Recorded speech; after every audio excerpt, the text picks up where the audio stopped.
ಲೋಕಸಭಾ ಚುನಾವಣೆಯ ಮತದಾನ ಪ್ರಕ್ರಿಯೆ ಕರ್ನಾಟಕದಲ್ಲಿ ಆರಂಭ ಆಗಿದೆ. 14 ಕ್ಷೇತ್ರಗಳಲ್ಲೂ ಕೂಡ ಬೇರೆ ಬೇರೆ ಬೂತ್ಗಳಲ್ಲಿ ಈಗ ತೇಜಸ್ವಿ ಸೂರ್ಯ ನೋಡ್ತಾ ಇದ್ದಾರೆ. ಬೆಂಗಳೂರು ದಕ್ಷಿಣದ ಬಿಜೆಪಿ ಅಭ್ಯರ್ಥಿ ಈಗ ತಮ್ಮ ಹಕ್ಕು ಚಲಾಯಿಸಿದ್ದಾರೆ. ಸೊ ಹಾಗೇನೆ ಜಗ್ಗೇಶ್ ಅವರನ್ನ ಕೂಡ ನಾವು ದೃಶ್ಯದಲ್ಲಿ ನೋಡ್ತಾ ಇದ್ದೀವಿ. ಹೀಗೆ ಸಾಕಷ್ಟು ಗಣ್ಯರು, ರಾಜಕೀಯ ನಾಯಕರುಗಳು ಎಲ್ಲರೂ ಕೂಡ, ಸಿನಿಮಾ ನಟರು ತಮ್ಮ ಹಕ್ಕು ಚಲಾಯಿಸ್ತಾ ಇದ್ದಾರೆ. ಈಗ ಬೆಂಗಳೂರು ದಕ್ಷಿಣದ ಬಿಜೆಪಿ ಅಭ್ಯರ್ಥಿ ತೇಜಸ್ವಿ ಸೂರ್ಯ ತಮ್ಮ ಹಕ್ಕು ಚಲಾಯಿಸಿದ್ದಾರೆ.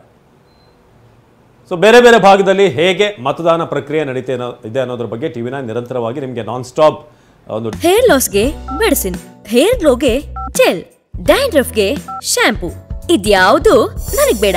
ಸಾಮ್ರಾಟ್ ಸೀಗೆಕಾಯಿ ಪೌಡರ್ ಕೂದಲಿಗೆ ನೈಸರ್ಗಿಕ ಆರೈಕೆ ನೀಡಿ ಆರೋಗ್ಯ ಕಾಪಾಡುತ್ತೆ. ಸಾಮ್ರಾಟ್ ಸೀಗೆಕಾಯಿ powder for strong, soft and shiny hair. Details ಅನ್ನ ನೀಡ್ತಾ ಇದೆ. ಇಲ್ಲಿ ನಟ ಜಗ್ಗೇಶ್ ಹಾಗೇನೆ ತೇಜಸ್ವಿ ಸೂರ್ಯ ತಮ್ಮ ಹಕ್ಕು ಚಲಾಯಿಸಲು ಬಂದಂತ ಸಂದರ್ಭ ಇದು. ಇನ್ನು ಚಿಕ್ಕಬಳ್ಳಾಪುರದ ಶಾಸಕ ಪ್ರದೀಪ್ ಈಶ್ವರ್ ಮಾತನಾಡಿದ್ದಾರೆ ತಮ್ಮ ಹಕ್ಕು ಚಲಾಯಿಸಿದ ನಂತರ. ಬನ್ನಿ ನೋಡೋಣ. ಸರ್, ಇವತ್ತು ಯಾರ್ಯಾರೆಲ್ಲ ಜೊತೆಯಲ್ಲೇ ಬಂದು ಮತದಾನ ಮಾಡಿದ್ರಿ ಸರ್? ನಮ್ಮೂರಿನ ನಮ್ಮ ಸ್ನೇಹಿತರು, ಅಣ್ಣಂದರು, ಹಿರಿಯರು, ನನ್ನ ಶ್ರೀಮತಿ ಬಂದು ನಾನು ಓದಿದ ಶಾಲೆ, ಬೆಳೆದ ಶಾಲೆ, ನನ್ನನ್ನು ಬೆಳೆಸಿದ ಶಾಲೆ, ಇದೇ ಬೂತಲ್ಲಿ ಓಟ್ ಹಾಕಿದೆ. ನಾನು MLA ಆಗಿ ಬೆಳೆದೆ, ಮತ್ತೆ ಓಟ್ ಹಾಕಿದ್ದೀನಿ. ನನ್ನ ಅಣ್ಣ ರಕ್ಷಾರಾಮಯ್ಯನವರು ಲೋಕಸಭೆಗೆ ಹೋಗೋದು ಖಚಿತ, ಗೆದ್ದೇ ಗೆಲ್ತಾರೆ.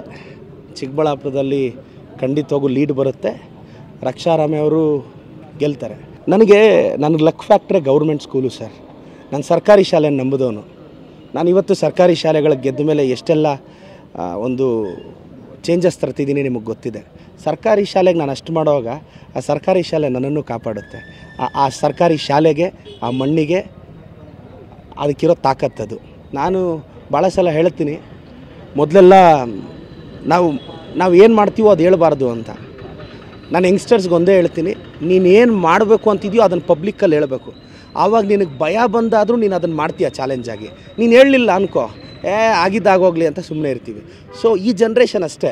ನಾವೆಲ್ಲ ಎಸ್ ಮಾಡ್ತೀವಿ, ಹಿಂಗಿರುತ್ತೆ, ನಾವು ಲೀಡ್ ತೆಗಿತೀವಿ, 2 ಲಕ್ಷ 3 ಲಕ್ಷ ಹೋಟೆಲ್ ಗೆಲ್ತೀವಿ ಹೇಳ್ಬೇಕು. ಆವಾಗ ಏನಾಗುತ್ತೆ, ನಾವು ಇನ್ನಷ್ಟು ಶ್ರದ್ಧೆಯಿಂದ ಕೆಲಸ ಮಾಡ್ತೀವಿ. ನನಗೆ ಅನ್ನಿಸ್ತಿದೆ ನಾವು ಒಂದು 23 ಸೀಟ್ವರೆಗೂ ಗೆಲ್ಬೋದು ಅಂತ. ಚಿಕ್ಕಬಳ್ಳಾಪುರ, ಕೋಲಾರ ಫಿಕ್ಸ್. ಮೊದಲ ಗೆಲುವಿನ ಅಕೌಂಟ್ ಓಪನ್ ಆಗುತ್ತೆ ಚಿಕ್ಕಬಳ್ಳಾಪುರದಿಂದ. ಹೇಗೆ ಅಂತ ಕೇಳ್ಬೋದು. ನೋಡುಗರಿಗೆ ಅನಿಸ್ಬೋದು ಇದು ಓವರ್ ಕಾನ್ಫಿಡೆನ್ಸ್ ಆಯಿತು, ಇವೊಂದು ಅತಿ ಆಯಿತು, ಅದು ಇದು ಅಂತ ಅನ್ಬೋದು. ಪರೀಕ್ಷೆಗೆ ಪ್ರಿಪೇರ್ ಆದವನಿಗೆ ಎಕ್ಸಾಮ್ ಹಾಲ್ಗೆ ಒಳಕ್ಕೆ ಹೋಗುವಾಗ, ಅಣ್ಣ ನಾನು ರ್ಯಾಂಕ್ ಬರ್ತೀನಿ ಅಂತ ಹೇಳಿದ್ರೆ ಇನ್ನು ಇವನು ಎಕ್ಸಾಮೇ ಬರಲಿಲ್ಲ, ರ್ಯಾಂಕ್ ಹೆಂಗೆ ಬರ್ತಾನೆ ಅಂದರೆ ಓದ್ಕೊಂಡು ಹೋಗಿರೋನೆ ತಾನೇ ಹೇಳೋಕ್ಕಾಗೋದು. ಯಾಕೆ ಎಲ್ಲರ ಕೈಯಲ್ಲೂ ಚಾಲೆಂಜ್ ಮಾಡೋಕ್ಕಾಗ್ತಿಲ್ಲ? ಅಭದ್ರತೆ ಇರುತ್ತೆ. ನನಗೆ ಧೈರ್ಯ ಇದೆ, ನನಗೆ ಲೀಡ್ ಬರುತ್ತೆ ಅಂತ ಗೊತ್ತಿದೆ. ತಮ್ಮ ಇಷ್ಟವಾದ ಅಭ್ಯರ್ಥಿನ ಆಯ್ಕೆ ಮಾಡಿ. ನಾಳೆ ನಿಮ್ಮ ಪರವಾಗಿ ಲೋಕಸಭೆಯಲ್ಲಿ ಅವ್ರ ಧ್ವನಿ ಎತ್ತಬೇಕು, ನಿಮ್ಮ ಕಷ್ಟ ಸುಖನ ಕೇಳಬೇಕು. ದಯವಿಟ್ಟು ಹೋಗಿ ಓಟ್ ಹಾಕಿ. ನಿಮ್ಗೆ ಯಾರು ಇಷ್ಟ ಆಗ್ತಾರೋ, ನಿಮಗೆ ಸೂಟಬಲ್ ಅಭ್ಯರ್ಥಿ ಯಾರು ಅನ್ನಿಸ್ತಾರೋ ಅವ್ರಿಗೆ ಓಟ್ ಹಾಕಿ.